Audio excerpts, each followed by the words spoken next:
దేవర movie September 27న release అయితే అవుతుంది. మరి ఎన్టీఆర్ ఫ్యాన్స్ ఎంత వైల్డ్‌గా ఉన్నారంటే, నిన్న వచ్చేసి పొద్దుటూరులో కడప డిస్ట్రిక్ట్‌లో ఒక థియేటర్ అయితే సంధ్య అనే థియేటర్ అయితే కన్ఫర్మ్ అయితే అయింది దేవర మూవీ కోసము. ఆ థియేటర్ కన్ఫర్మ్ అయిన ఎమ్మన్నే అక్కడ ఉన్న జూనియర్ ఎన్టీఆర్ ఫ్యాన్స్ ఆ థియేటర్ దగ్గరికి వెళ్ళి ఓనర్‌తో కలిసి కేక్ కట్ చేసి, బ్యానర్స్ వేసి సెలబ్రేషన్స్ అయితే చేశారు క్రాకర్స్‌తో. ఇదేం ఫ్యానిజం సామి నాకు అర్థం కాదు. జస్ట్ థియేటర్ కన్ఫర్మ్ అయినందుకే ఈ రేంజ్‌లో ఫ్యానిజం చేస్తున్నారు.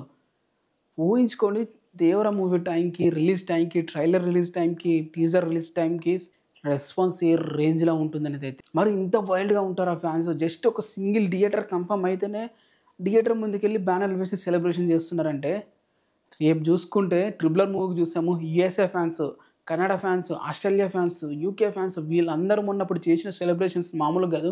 స్కై లెవెల్‌లో అయితే చేశారు. దేవర మూవీకి అయితే మొత్తం అండర్ వాటర్ సీక్వెన్స్ కాబట్టి అండర్ వాటర్‌లో కూడా మొన్న ఒక బర్త్‌డేకి ఒక వీడియో కూడా చేశారు. దేవర మూవీ ప్రమోషన్‌కి ఇంకే రేంజ్‌లో చేస్తారని అయితే ఊహించుకుంటూనే ఐ ఫీల్ అయితే వస్తుంది. ఏపీటీఎస్ ఫ్యాన్స్ వీళ్ళు ఇంకా డేంజర్ అని చెప్పాలి. వీళ్ళు చేసే సెలబ్రేషన్స్ ఇంకా నెక్స్ట్ లెవెల్‌లో అయితే ఉంటాయి. అలాగే కర్ణాటక కానీ వీళ్ళు చూసాలి మొత్తం ఇంకా సెలబ్రేషన్స్ ఏ రేంజ్‌లో ఉంటాయి అనేది అయితే. ఆల్రెడీ కడప ఫ్యాన్స్ ఒక సింగిల్ థియేటర్‌కి ఈ రేంజ్ సెలబ్రేషన్ చేస్తున్నారంటే ఈ టైం ఏ రేంజ్‌లో ఉంటుందో మీరే ఊహించుకోండి. అప్డేట్స్ వస్తే ఛానల్‌ని సబ్స్క్రైబ్ చేసి వీడియోని అయితే లైక్